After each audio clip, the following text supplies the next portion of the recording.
how to add text over an image on Wix.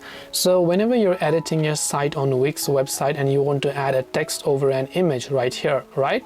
Now normally there are a couple of ways to do this. Just select that random image right there, and we will simply go to this plus option, which is the add elements option, and we will go to text, and we will simply choose a certain text style right here. We can choose titles, paragraph, or collapsible task, or whatever else it is prefer. I'll just select theme text and I'll just select this, and I can just drag this randomly right here.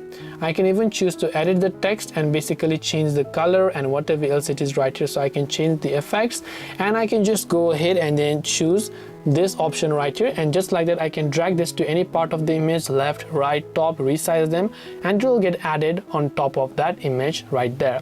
So this is the way you can add text over an image on Wix. I hope that this video really helped you. If you have got any further questions, queries, or doubts, feel free to also leave them down in the comments section below. As always, thank you for watching and see you in the next video.